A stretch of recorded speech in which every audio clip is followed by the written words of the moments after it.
രാവണൻ. രചന ഭദ്രാലക്ഷ്മി. അവതരണം ഷാഹുൽ മലയിൽ. എഡിറ്റിംഗ് ഷെരീജ് പൂനൂർ. കുറച്ചു സമയം കഴിഞ്ഞതും മഹേന്ദ്രൻ മുഖമുയർത്തി അവളെ നോക്കി. പിന്നെ മുഖം കുനിച്ച് അവളുടെ അടുത്തിരിക്കുന്ന കണ്ണുകളിൽ പതിയെ ഊതി. ദേവസീണിങ്ങിക്കൊണ്ട് അവന്റെ കഴുത്തിടുക്കിലേക്ക് മുഖം ഒളിപ്പിച്ചു. പോകണ്ടേ വേണേ? അവൾ നിഷേധാർത്ഥത്തിൽ മൂളി. ആ എന്നാ ഒരു റൗണ്ട് കൂടി പോയാലോ? അവൻ കള്ളച്ചിരിയാലെ തന്റെ കൈക്കുള്ളിൽ കിടക്കുന്ന ഭദ്രയെന്ന് ഒഴിഞ്ഞു നോക്കിക്കൊണ്ട് ചോദിച്ചു. അവന്റെ പുറത്ത് കളിയായി തള്ളി ദേവ. നിനക്കിപ്പോ എന്നെ പേടിയില്ലാതായി അല്ലേ? കുറുമ്പോടെ മഹേന്ദ്രൻ അവളോട് ചോദിച്ചു.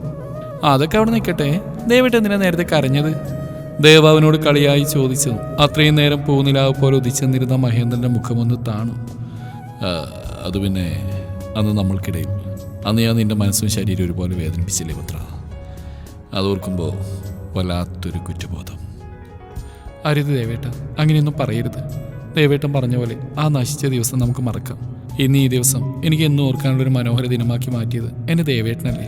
എനിക്കത് മതി. ഈ ദേവഭദ്ര പൂർണ്ണമായി മഹേന്ദ്രൻ്റെ സ്വന്തമായത് ഇന്നാണ്, ദാ ഇപ്പോൾ ഈ നിമിഷം. അത്രയും പറഞ്ഞ് അവൻ്റെ നഗ്നമായ നെഞ്ചിലേക്ക് ചേർന്ന് കിടക്കുമ്പോൾ തിരിച്ച് മഹേന്ദ്രൻ തൻ്റെ ഭദ്രയെ കെട്ടിപ്പുണർന്നുകൊണ്ടേയിരുന്നു. അവന് തൻ്റെ കൈകൾ അവളെ ചേർത്ത് പിടിക്കാൻ പോരാ എന്നുവരെ തോന്നിപ്പോയി ആ സമയം. രാവിലെ മഹേന്ദ്രൻ അവന് പിറകെയായി ദേവയും താഴേക്ക് ഇറങ്ങി വരുമ്പോൾ കണ്ടു. വസിഷ്ഠയിലുള്ളവരും നാഗരൂർ കോവിലത്തുള്ളവരും ഒന്നിച്ചിരുന്ന് കാര്യമായ സംസാരത്തിലാണ്. മുകളിൽ നിന്ന് താഴേക്ക് ഇറങ്ങി വരുന്ന മഹേന്ദ്രനെയും ദേവയും കണ്ടതും അവിടെയുള്ള എല്ലാവരുടെയും മുഖത്ത് നിറഞ്ഞ പുഞ്ചിരിയായിരുന്നു ഉണ്ടായിരുന്നത്. ആഹാ, നിങ്ങൾ വന്നോ? നിങ്ങളെയും കാത്തിരിക്കായിരുന്നു ഞങ്ങള്. വലിയ കുട്ടികളെ, ഇവിടെ ഇരിക്കുക, എനിക്ക് കുറച്ച് സംസാരിക്കാനുണ്ടേ. മുത്തശ്ശൻ തമ്പുരാൻ ഇരുവരെയും നോക്കിക്കൊണ്ട് അങ്ങനെ പറഞ്ഞതും അല്പം സംശയത്തോടെ മഹേന്ദ്രൻ വസിഷ്ഠയിലുള്ളവരൊന്ന് നോക്കിക്കൊണ്ട് മുഖത്തൊരു പുഞ്ചിരി വരുത്തിക്കൊണ്ട് മുത്തശ്ശൻ തമ്പുരാന്റെ എതിർവശത്തായി വന്നിരുന്നു. അത് പിന്നെ എന്താണെന്ന് വെച്ചാ, മോന്റെയും മോളുടെയും വിവാഹം കഴിഞ്ഞ കാര്യം നമ്മൾ കുറച്ചു പേർക്ക് മാത്രമേ അറിയുകയുള്ളൂ. അതുപോരാ, നാടൊട്ടുക്കെ നിങ്ങൾ വിവാഹിതരായത് അറിയണം. അതാണ് അതിൻ്റെ ശരി, അല്ലേ? ഹരിമുത്തശ്ശൻ തമ്പുരാൻ അർജുൻ്റെ അച്ഛനോട് ചോദിച്ചു. അതെ അച്ഛാ, അത് തന്നെയാണ് ശരി. ഞാനും ഇന്ദ്രനോട് ഇത് പറയാൻ തുടങ്ങിയിട്ട് കുറേയായി. ഇവൻ പറയുന്നവന് ബിസിനസ്സിൽ ഒരുപാട് ശത്രുക്കളുണ്ട്. അതുകൊണ്ട് ദേവയുടെ പഠിപ്പ് കഴിയുന്നവര് ആരും ഇവരുടെ വിവാഹം കഴിഞ്ഞ കാര്യം പുറത്ത് അറിയിക്കേണ്ടെന്നായിരുന്നു. പക്ഷേ എനിക്ക് തോന്നുന്നു അതുപോരാ, എല്ലാവരും അറിയണം, പ്രത്യേകിച്ച് അറിയേണ്ടവർ. അത് പറയുമ്പോൾ ഹരിശങ്കറിന്റെ മുഖം ദേഷ്യത്താൽ വലിഞ്ഞു മുറുകിയിരുന്നു. അയാളുടെ മാത്രമല്ല, ആ വീട്ടിലുള്ള സകല ആളുകളുടെയും മുഖത്ത് വല്ലാത്തൊരു ഭാവമായിരുന്നു ആ സമയത്ത്. അങ്ങനെയാണെങ്കിൽ ഇന്ന് തന്നെ ന്യൂസ് ചാനൽ വഴി നമുക്ക് ഇവരുടെ വിവാഹം കഴിഞ്ഞ വാർത്ത പുറത്തു വിടണം. അതിനുശേഷം ഒരാഴ്ചക്കുള്ളിൽ ഗംഭീരമായി തന്നെ ഒരു റിസപ്ഷൻ നടത്തിക്കളയാം. എന്തു പറയുന്നു? മുത്തശ്ശൻ തമ്പുരാൻ എല്ലാവരെയും നോക്കിക്കൊണ്ട് ചോദിച്ചു. അതിന് സമ്മതമെന്നോണോ എല്ലാവരും സന്തോഷപൂർവ്വം സമ്മതം മൂളി. ഈ സമയം മഹേന്ദ്രൻ ദേവയുടെ മുഖത്ത് വിരിഞ്ഞ പുഞ്ചിരിയിലേക്ക് നോക്കി നിൽക്കുകയായിരുന്നു. പിന്നീട് എല്ലാവരെയും നോക്കിക്കൊണ്ട് അവൻ പറഞ്ഞു. നിങ്ങളുടെ എല്ലാം ഇഷ്ടം അങ്ങനെയാണെങ്കിൽ അങ്ങനെ തന്നെ നടക്കട്ടെ. പിന്നെ മുത്തശ്ശ, ദേവ ആരാണെന്നോ എന്താണെന്നോ ഇപ്പോൾ വെളിപ്പെടുത്തേണ്ട. അതിനുള്ള സമയം ആവുന്നതേ ഉള്ളൂ, അല്ലേ ആൻറ്റി? വല്ലാത്തൊരു ഭാഗത്തോടെ മഹേന്ദ്രൻ മഹേശ്വരിയെ നോക്കി ചോദിച്ചതും അവരുടെ മുഖത്തും വന്യത കളിയാടുന്നുണ്ടായിരുന്നു. അവർ അവനെ നോക്കിക്കൊണ്ട് പറഞ്ഞു. അതെ. അവർ പറഞ്ഞതിനൊന്ന് മൂളിക്കൊണ്ട് മഹേന്ദ്രൻ മുകളിലേക്ക് കയറിപ്പോയി. ആരോ കോളിംഗ് ബെല്ലടിക്കുന്ന ശബ്ദം കേട്ടതും സ്റ്റെഫി ചെന്ന് മെയിൻ ഡോർ തുറന്നപ്പോൾ മുന്നിൽ പുഞ്ചിരിച്ച് നിൽക്കുന്ന ക്യാദറിനെ കണ്ടതും അവളും ക്യാദറിനെ നോക്കി പുഞ്ചിരിച്ചു. നീ എന്താ അവിടെ തന്നെ നിൽക്കുന്നത്? അകത്തേക്ക് വാ. എന്താ പതിവില്ലാതെ രാവിലെ തന്നെ? അതൊന്നുമില്ല, വീട്ടിൽ നിന്ന് ബോറടിച്ചു, അപ്പോൾ തോന്നി നിന്നെ ഒന്ന് കാണാമെന്ന്. അകത്തേക്ക് കയറിക്കൊണ്ട് സ്റ്റെഫിയോടായി പറഞ്ഞു ക്യാദറിൻ. ഞാൻ നിന്നെ കൂട്ടിക്കൊണ്ടുപോകാനാണ് വന്ന്. എൻ്റെ ഫ്ലാറ്റിൽ ചെറിയൊരു പാർട്ടി, നീ കൂടെ വാ. പാർട്ടി എന്ന് കേട്ടത് സ്റ്റെഫിയുടെ കണ്ണുകൾ തിളങ്ങി. പാർട്ടിയോ? എന്താ മോളെ വിശേഷം? നിന്റെ മഹേന്ദ്രൻ നിന്റെ വലയിൽ വീണോ? ഒരു കളിയാലെ സ്റ്റെഫി ക്യാദറിനോട് ചോദിച്ചു. അത്രയും നേരം പുഞ്ചിരിച്ച് നിന്നിരുന്ന ക്യാദറിന്റെ മുഖമൊന്ന് വാടി. പിന്നീട് അവൾ സ്റ്റെഫിയെ നോക്കിയിട്ട് പറഞ്ഞു. ഇല്ലടാ, മഹേന്ദ്രനെ കുറിച്ചൊരു വിവരമില്ല, എവിടെയാണെന്ന് പോലും അറിയില്ല. എവിടെയൊക്കെ അന്വേഷിച്ചെന്ന് അറിയാം ഞാൻ. ഏതായാലും അവനെ ഞാൻ അങ്ങനെ വിട്ടുകളയില്ല. ഈ ക്യാദറിന് വേണ്ടി മാത്രം ജനിച്ചവനാ മഹേന്ദ്രദേവ വസിഷ്ഠ. അതുകൊണ്ട് അവൻ ഏത് ലോകത്ത് പോയി ഒളിച്ചാലും ഞാൻ കണ്ടുപിടിക്കുക തന്നെ ചെയ്യും. അത് വിട്, ഇനിയും സംസാരിച്ച സമയം പോകും, നീ വേഗം വാ. അധികം വൈകാതെ തന്നെ സ്റ്റെഫിയും ക്യാദറിനും അവരുടെ ഫ്ലാറ്റിലേക്ക് യാത്ര തിരിച്ചു. ഫ്ലാറ്റിലെത്തിയതും ചുറ്റുപാടും നോക്കിക്കൊണ്ട് സ്റ്റെഫി ക്യാദറിനോട് ചോദിച്ചു. അല്ലടാ, ഇവിടെ ഒന്നും ഒരുക്കിയില്ലേ നീ? അതിന് പുഞ്ചിരിച്ചുകൊണ്ട് സ്റ്റെഫിയോട് അവൾ പറഞ്ഞു. ഇല്ല, ഒരു കാര്യം ചെയ്യും, നീ പോയി എല്ലാം വാങ്ങിയിട്ട് വാ. എനിക്ക് വയ്യ ചുറ്റിക്കറങ്ങാൻ. 6 മണിക്കാണ് പാർട്ടി തുടങ്ങുക, ഇപ്പം 4 മണിയായതല്ലേ ഉള്ളൂ. ഇതെൻ്റെ കാർഡ്. സ്റ്റെഫിക്ക് അറിയാം ക്യാദറിനെ. സ്റ്റെഫിക്ക് ശരിക്കും ക്യാദറിനെ അറിയാം. അതുകൊണ്ട് അവളെ കൂടുതൽ നിർബന്ധിക്കാതെ അവൾ നീട്ടി ATM കാർഡ് വാങ്ങി സ്റ്റെഫി നേരെ പർച്ചേസിന് വേണ്ടി പുറത്തേക്ക് ഇറങ്ങിപ്പോയി. ഈ സമയം ക്യാദറിൻ്റെ ഹൃദയം വല്ലാതെ മിടിക്കുന്നുണ്ടായിരുന്നു. അരുതാത്ത എന്തോ സംഭവിക്കാൻ പോകുന്ന പോലെ. പക്ഷേ അതെല്ലാം തന്നെ തോന്നലാവണമെന്ന് കരുതി അവൾ ഫ്രഷ് ആവാൻ വേണ്ടി ബാത്റൂമിൽ കയറിപ്പോയി. ഈ സമയം സൂപ്പർ മാർക്കറ്റിലെ സാധനങ്ങൾ പർച്ചേസ് ചെയ്യുന്ന സമയത്താണ് മാളിലെ ഒരു ഷോപ്പിലെ ടി.വിയിൽ സ്ക്രീനിൽ തെളിഞ്ഞു കാണുന്ന ഹെഡ്ലൈൻസിലേക്ക് സ്റ്റെഫി നോക്കി നിന്നു. ഒരു നിമിഷം തൻ്റെ കണ്ണുകളെ വിശ്വസിക്കാൻ അവൾക്ക് സാധിച്ചില്ല. കാതറിൻ്റെ വന്യതയാർന്ന മുഖം ഓർമ്മയിലേക്ക് വന്നതും ആ സമയം പോലും സ്റ്റെഫി വിയർത്ത് കുളിച്ചുപോയി. പെട്ടെന്ന് സ്വഭാവത്തിലേക്ക് വന്ന പോലെ സ്റ്റെഫി കാതറിനെ വിളിച്ചുകൊണ്ടേയിരുന്നു. പക്ഷെ അവൾ ഫോൺ അറ്റൻഡ് ചെയ്യുന്നില്ലായിരുന്നു. ഈ സമയം ഒന്ന് ഫ്രഷായി ബാത്റൂമിൽ നിന്നും പുറത്തേക്ക് ഇറങ്ങി കാതറിൻ തൻ്റെ മൊബൈൽ റിങ് ചെയ്യുന്ന ശബ്ദം കേട്ട് വന്ന് എടുക്കാൻ നോക്കുമ്പോഴേക്കും ഫോൺ കട്ടായി പോയിരുന്നു. ഇവളെ കൊണ്ട് സാധനം വാങ്ങിക്കാൻ പറഞ്ഞാൽ എന്നെ പറഞ്ഞാൽ മതിയല്ലോ. 15 മിസ് കോൾ. ഇവൾക്ക് എന്താ വല്ല വട്ടുണ്ടോ?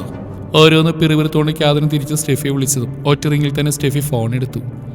എന്താ സ്റ്റെഫി, എന്തിനാ നീ വിളിച്ചതിന് മേലെ വിളിച്ചുകൊണ്ടിരിക്കുന്നത്? എടാ അത് പിന്നെ നീ ന്യൂസ് ചാനൽ വെക്കുവോ? ന്യൂസ് ചാനലോ? നിനക്കെന്താ വല്ല വട്ടുണ്ടോ? അവളെ പുച്ഛിച്ചുകൊണ്ട് കാതറിൻ ചോദിച്ചു. അതൊക്കെ ഞാൻ പിന്നീട് പറയാം. നീ ആ ടി വി ഒന്ന് ഓണാക്കി. ശരി ശരി. ഇനി ഞാൻ ഓണാക്കാത്തതുകൊണ്ട് നീ അവിടെ പൊറുതിമുട്ടിരിക്കേണ്ട. ഇതാ ഞാൻ ഓണാക്കി. റിമോട്ട് എടുത്ത് ടി വി ഓണായിക്കൊണ്ട് തന്നെ കാതറിൻ സ്റ്റെഫിയോട് പറഞ്ഞു. ഇനി എന്താ? അല്പം മുഷിച്ചിലോടെ കാതറിൻ സ്റ്റെഫിയോട് ചോദിച്ചു. വിറച്ചുകൊണ്ട് സ്റ്റെഫി കാതറിനോട് പറഞ്ഞു. നീ ആ ന്യൂസ് ചാനൽ ഒന്ന് വെക്കൂ. അവൾ പറയുന്നത് ഇഷ്ടപ്പെടാതെ ഒന്ന് മൂളിക്കൊണ്ട് കാതറിൻ ന്യൂസ് ചാനൽ വെച്ചതും താഴെ കാണുന്ന ഹെഡ്ലൈൻസ് കണ്ട് കാതറിൻ്റെ കണ്ണുകൾ മിഴിഞ്ഞു വന്നു. നമസ്കാരം. പ്രധാന വാർത്തകൾ ചുരുക്കത്തിൽ. വസിഷ്ഠ എംബറിന്റെ ഇപ്പോഴത്തെ സാരഥിയും ബെസ്റ്റ് ബിസിനസ്മാൻ അവാർഡ് ഒന്നിലേറെ തവണ കരസ്ഥമാക്കിയ മഹേന്ദ്ര ദേവ് വസിഷ്ഠ വിവാഹിതനായി. വധു ദേവഭദ്ര. കുടുംബാംഗങ്ങൾ മാത്രമായുള്ള സ്വകാര്യ ചടങ്ങായിട്ടാണ് ഈ വിവാഹം നടത്തിയത്. സെക്യൂരിറ്റി ഇഷ്യൂസ് ഉള്ളതുകൊണ്ടായിരുന്നു വിവാഹം കഴിഞ്ഞ കാര്യം പുറത്തു പറയാതിരുന്നെന്നും വസിഷ്ഠയിലെ കുടുംബാംഗങ്ങൾ വാർത്താ ഏജൻസിയോട് പറഞ്ഞു. അധികം വൈകാതെ എല്ലാ മേഖലയിലുള്ള VVIPകളെ ക്ഷണിച്ചുകൊണ്ട് ഗംഭീരമായ പാർട്ടി ഒരുക്കുമെന്നും വസിഷ്ഠയിലെ കുടുംബാംഗങ്ങളെ പ്രതിനിധീകരിച്ചുകൊണ്ട് അർജുൻ വസിഷ്ഠ മാധ്യമങ്ങളോട് വെളിപ്പെടുത്തി. Hello Catherine. ഹലോ, കേൾക്കുന്നുണ്ടോ നീ? സ്റ്റെഫിയുടെ ശബ്ദമാണ് കാതറിനെ സ്വഭാവത്തിലേക്ക് കൊണ്ടുവന്ന്. കയ്യിലുണ്ടായിരുന്ന റിമോട്ട് ടിവിക്ക് നേരെ വലിച്ചെറിഞ്ഞുകൊണ്ട് ഒരു ഭ്രാന്തിയെ പോലെ അലറുകയായിരുന്നു കാതറിൻ ആ സമയം. ജിത്തു അണിമംഗലം തറവാട്ടിലേക്ക് ഓടിക്കാറിക്കൊണ്ട് സ്ത്രീകളെ ഉറക്കെ വിളിച്ചുകൊണ്ടേയിരുന്നു. എന്തിനാണ് ഇങ്ങനെ കിടന്ന് അലറുന്നത്? ഓമൻ അല്പം മുഷിച്ചിലൂടെ പുറത്തേക്ക് വന്നുകൊണ്ട് ജിത്തുവിനോട് ചോദിച്ചു. അമ്മയോട് അപ്പച്ചി. അവർ ചോദിച്ചതിന് മറുപടി നൽകാതെ ജിത്തു ഓമനയോടായി തിരിച്ചു ചോദിച്ചു. അത് ഓമനെന്തോ പറയാനൊരുങ്ങുന്ന അതേ സമയമാണ് സ്ത്രീകളെ പുറത്തേക്ക് ഇറങ്ങി വന്നത്. മറ്റൊരു മുറിയിൽ നിന്ന് മാലതിയും പുറത്തേക്ക് ഇറങ്ങി വന്ന ആ സമയം. എന്താ ജിത്തു? ജിത്തുവിൻ്റെ മുഖത്തെ ടെൻഷൻ കണ്ടതും സ്ത്രീകൾ അല്പം ഗൗരവത്തോടെ എന്നോട് ചോദിച്ചു. സ്ത്രീകളെ നോക്കിക്കൊണ്ട് ജിത്തു നേരെ TV ഓൺ ചെയ്ത് ന്യൂസ് ചാനൽ വെച്ചു. ടിവിയിലെ ഫ്ലാഷ് ന്യൂസ് ഓടിക്കൊണ്ടിരിക്കുന്ന വായിച്ചതും അണിമംഗലത്തുള്ള എല്ലാവരും ഇടിവെട്ടേറ്റ പോലെ നിന്നുപോയി. ഓഹോ, അപ്പോൾ ആ ഒരുമ്പട്ടുള്ളിൽ 2 കളിപ്പിച്ചാണല്ലേ? ഇനി എന്ത് ചെയ്യും ചേച്ചി? നമ്മുടെ ജിത്തുവായിട്ടുള്ള ദേവയുടെ വിവാഹിനി നടക്കില്ല ഒരിക്കലും? മാലതി അല്പം വേവരാതിയോടെ സ്ത്രീകളോട് ചോദിച്ചു. ഓമനയുടെ അവസ്ഥയും മറിച്ചല്ലായിരുന്നു. തൻ്റെ മകനെ ദേവ കുത്തി വീഴ്ത്തിയതിനു ശേഷം ഓമനയ്ക്ക് വല്ലാത്ത പകയുണ്ടായിരുന്നു ദേവയോട്. അവളെ തൻ്റെ കാൽക്കീഴിൽ കിട്ടണമെങ്കിൽ ജിത്തുവിൻ്റെ ഭാര്യയായിട്ട് അവൾ ഇവിടെ വരണമെന്ന് ഓമന മനസ്സിൽ കുറിച്ചിരുന്നു. അതുകൊണ്ട് തന്നെ സ്ത്രീകളുടെ ഒപ്പം ഇപ്പോൾ ഓമന എന്തിനും തയ്യാറായിട്ടാണ് നിൽക്കുന്നത്. ഈ സമയമാണ് വാസുദേവൻ അകത്തേക്ക് കയറി വന്നത്. അയാൾ ടിവിയിലോടുന്ന ഫ്ലാഷ് ന്യൂസിലേക്കും സ്ത്രീകളുടെ മുഖത്തേക്കും ജിത്തുവിൻ്റെ മുഖത്തേക്കുമെല്ലാം മാറി മാറി നോക്കി. ഏട്ടാ ജിത്തു, എൻ്റെ കൂടെ മുറിയിലേക്ക് വാ. മുറുകിയ മുഖത്തോടെ സ്ത്രീകൾ അത്രയും പറഞ്ഞുകൊണ്ട് അകത്തേക്ക് കയറിയതും വാസുദേവനും ജിത്തുവും പരസ്പരം മുഖത്തോട് മുഖം നോക്കി. പിന്നീട് ഒന്നും മിണ്ടാതെ സ്ത്രീകൾ പോയ വഴിയെ അവരും നടന്നു നീങ്ങി. അവൾക്ക് നമ്മളെയൊന്നും പിടിക്കുന്നില്ല, അല്ലെങ്കിൽ നമ്മളെ കൂടി ഒന്ന് വിളിച്ചുകൂടെ? ഇതിപ്പോൾ വായിട്ടാഴ്ച മാത്രം ബാക്കിയായി. ഓമനെ കെറിവിച്ചുകൊണ്ട് മാലതിയോട് പറഞ്ഞു. അതെ അതെ. മാലതി അല്പം അനിഷ്ടത്തോടെ അവർ പോയ വഴിയെ നോക്കി സ്വയം പറഞ്ഞുകൊണ്ടേയിരുന്നു. 2 ദിവസത്തിന് ശേഷം നാഗരൂർ കോവിലത്തുള്ളവരോട് യാത്ര പറഞ്ഞ് വസിഷ്ഠയിലുള്ളവർ തിരികെ പോവുകയാണ്. പോകുമ്പോൾ അവർ മഹേശ്വരിയെ നിർബന്ധിച്ച് ഒപ്പം കൂട്ടാൻ ശ്രമിച്ചെങ്കിലും വസിഷ്ഠയിലുള്ളവരുടെ ക്ഷണം സ്നേഹപൂർവ്വം നിരസിച്ചുകൊണ്ട് മഹേശ്വരി എല്ലാവരെയും നോക്കി പുഞ്ചിരിച്ചുകൊണ്ട് പറഞ്ഞു. സമയമായിട്ടില്ല. സമയമാകുമ്പോൾ ഞാൻ തീർച്ചയായിട്ടും വസിഷ്ഠയിലേക്ക് വരുന്നതായിരിക്കും. ഉറച്ച വാക്കുകൾ. ആ വാക്കുകൾ കേട്ടതുകൊണ്ടായിരിക്കാം മഹേശ്വരി എന്തൊക്കെയോ മനസ്സിൽ കണക്ക് കൂട്ടുന്നുണ്ടെന്ന് മനസ്സിലായതുകൊണ്ടും വസിഷ്ഠയിലുള്ളവർ പിന്നെ അവരെ നിർബന്ധിച്ചില്ല. ഏറ്റവും വിഷമം ദേവക്കായിരുന്നു. കാരണം തൻ്റെ അമ്മയെ അടുത്ത് കിട്ടിയിട്ട് കുറച്ചേ ആയുള്ളൂ. അതുകൊണ്ട് തന്നെ അവർ വേർപിരിഞ്ഞതിൽ നന്നേ വിഷമമുണ്ട് അവൾക്ക്. പക്ഷെ അതിനോടൊപ്പം തന്നെ മഹേന്ദ്രനോടുള്ള പ്രണയം അവൾ അവനിലേക്ക് കൂടുതൽ ചേർന്ന് നിൽക്കാൻ തോന്നിപ്പിക്കുന്നു. ഒരു വശത്ത് അമ്മയും മറുവശത്ത് തൻ്റെ പ്രാണനുമായതുകൊണ്ട് ആരുടെ കൂടെ നിൽക്കണമെന്നറിയാതെ അവളുടെ മനസ്സ് ഉഴറുന്നത് കണ്ടതും മഹേന്ദ്രൻ പുഞ്ചിരിച്ചുകൊണ്ട് ദേവയോട് അല്പ ദിവസം കൂടി അവിടെ അമ്മയുടെ ഒപ്പം നിൽക്കാൻ പറഞ്ഞു. പക്ഷെ അതിനെ തടഞ്ഞുകൊണ്ട് മഹേശ്വരി തന്നെയാണ് അവളെ മഹേന്ദ്രൻ്റെ കൂടെ പറഞ്ഞേക്കുന്നത്. കാരണം തൻ്റെ ജീവിതം താൻ ആഗ്രഹിച്ച പോലെയും നടന്നില്ല. ഇനിയുള്ളത് തൻ്റെ മകളാണ്. അവളിലാണ് തൻ്റെ പ്രതീക്ഷ. ഭർത്താവുമൊത്ത് ജീവിക്കേണ്ട സമയമാണ്. അതുകൊണ്ട് തന്നെ മനസ്സിൽ വിഷമമുണ്ടെങ്കിലും പുറമേ അത് കാണിക്കാതെ പുഞ്ചിരിച്ചുകൊണ്ട് ദേവയെ നിർബന്ധിച്ച് എന്നെ മഹേശ്വരി കാറിലേക്ക് കയറ്റിയിരുത്തി. എല്ലാവരോടും യാത്ര ചോദിച്ച് മഹേന്ദ്രൻ്റെ കാർ മുന്നോട്ട് പോകുമ്പോഴും കാറിൻ്റെ ഗ്ലാസിൻ്റെ ഉള്ളിലൂടെ ദേവ മഹേശ്വരിയെ തന്നെ ഉറ്റു നോക്കുന്നുണ്ടായിരുന്നു. ദേവയുടെ കാർ അകന്നു പോയതും മഹേശ്വരിയുടെ കണ്ണുകൾ നിറഞ്ഞു. പക്ഷെ അവരെ താങ്ങി നിർത്താനെന്ന വണ്ണം ഒരു വശത്ത് മുത്തശ്ശൻ തമ്പുരാനും മറുവശത്ത് ചേട്ടന്മാരും വന്ന് നിന്നതും അത്രയും നേരം അഗ്നിപർവ്വതം പോലെ പുകഞ്ഞു നിന്നിരുന്ന അവരുടെ മനസ്സിന് അല്പം ആശ്വാസം ലഭിച്ചതുപോലെ തോന്നി മഹേശ്വരിക്ക്. നീ ചെയ്ത് തന്നെയാണ് മഹേശ്വരി ശരി. ദേവമോള് ജീവിക്കേണ്ട മഹേന്ദ്രന്റെ കൂടെയാ. നിനക്ക് എപ്പോ വേണമെങ്കിലും അവളെ അവിടെ ചെന്ന് കാണാമല്ലോ. തമ്പുരാൻ അങ്ങനെ പറഞ്ഞു. മഹേശ്വരി പുഞ്ചിരിച്ചുകൊണ്ട് പറഞ്ഞു, അതെ അച്ഛാ, എനിക്ക് വേണമെങ്കിൽ അവളെ ഇവിടെ പിടിച്ചു നിർത്താം. പക്ഷേ പിന്നീട് എപ്പോഴും എൻ്റെ മകൾ എൻ്റെ അടുത്ത് വേണമെന്ന് എനിക്ക് തോന്നിപ്പോയാലും പാടില്ല. അവരുടെ ജീവിതമാണ്, തുടങ്ങിയിട്ടേ ഉള്ളൂ. സന്തോഷത്തോടെ ജീവിക്കട്ടെ, എനിക്കത് കണ്ടാൽ മാത്രം മതി. തന്നെ നിറഞ്ഞ കണ്ണുകൾ തുടച്ചുകൊണ്ട് പുഞ്ചിരിച്ച് മഹേശ്വരി അത്രയും പറഞ്ഞ് മുത്തശ്ശൻ തമ്പുരാന്റെ നെഞ്ചിലേക്ക് ചേർന്ന് നിന്നു. വസിഷ്ഠയിലെത്തിയതും ദേവയും ബാക്കിയുള്ളവരെ അവിടെ ഇറക്കി വിട്ടിട്ട് മഹേന്ദ്രൻ അർജുനും വരുണും നേരെ ഓഫീസിലേക്ക് പോയി. കാറിൽ നിന്ന് ഇറങ്ങുന്നതിന് മുന്നേ മഹേന്ദ്ര പറഞ്ഞിരുന്നു, ദേവയോട് ഓഫീസിൽ പോവേണ്ട ആവശ്യമുണ്ട്, അല്പം ലേറ്റാവുമെന്ന്. അതിനവളൊന്ന് മൂളിക്കൊണ്ട് കാറിൽ നിന്ന് പുറത്തേക്ക് ഇറങ്ങുമ്പോൾ അവൻ ശ്രദ്ധിച്ചു. അവളുടെ മുഖഭാവം വല്ലാതെ ഗ്ലൂമിയാണ്. അമ്മയെ വിട്ടുവന്നതിൻ്റെ സങ്കടമാണെന്ന് ആ മുഖം കണ്ടാലറിയാം. ഏതായാലും അല്പസമയം അവൾ തനിച്ചിരിക്കട്ടെ എന്ന് എഴുതിക്കൊണ്ട് തന്നെ മഹേന്ദ്രൻ ഓഫീസിലേക്ക് യാത്രയായി. കണ്ണുകൾ തുറന്നു നോക്കിയപ്പോൾ ദേവൻ ഞെട്ടിപ്പോയി. സമയം രാത്രി 11 മണിയാവുന്നു. ഇത്രയും നേരം താൻ ഉറങ്ങിപ്പോയോ? അവൾക്ക് തന്നെ അതിശയം തോന്നി. യാത്രാക്ഷീണം വല്ലാതെ ദേവയുടെ മുഖത്ത് കാണാനുണ്ടായിരുന്നു. അതുകൊണ്ട് തന്നെ ഒന്ന് കുളിക്കാമെന്ന് കയറി അവൾ ബാത്റൂമിൽ കയറി കുളിച്ചിറങ്ങിയതും അവൾക്ക് വല്ലാത്ത ആശ്വാസം തോന്നി. താഴേക്ക് വന്നപ്പോൾ കണ്ടു സൗഭാഗ്യ ഹാളിൽ ഇരിക്കുന്നുണ്ട്. ആഹാ, മോളെ എഴുന്നേറ്റോ? ഞാൻ കുറേ തവണ വിളിച്ചിരുന്നു. എന്തോ ഉറക്ക? പിന്നെ കരുതി ശല്യപ്പെടുത്തിണ്ടെന്ന്. മോൾക്ക് ഭക്ഷണം എടുത്തൊക്കെ അപ്പച്ചി? സൗഭാഗ്യ ദേവയോട് ചോദിച്ചു. ഇന്നിനി എനിക്കൊന്നും വേണ്ട അപ്പച്ചി, വിശക്കണില്ല. ചിണുങ്ങിക്കൊണ്ട് ദേവ സൗഭാഗ്യയോട് പറഞ്ഞു. അങ്ങനെ പറഞ്ഞാൽ പറ്റില്ല, വെറും വയറായിട്ട് കിടന്നാൽ ശരിയാവില്ല. ഒരു കാര്യം ചെയ്യാം, ഞാനൊരു ഗ്ലാസ് പാലെടുക്കട്ടെ? അയ്യോ, പാല് വേണ്ട, എന്നെനിക്ക് ഗ്ലാസ് ജ്യൂസ് മതി.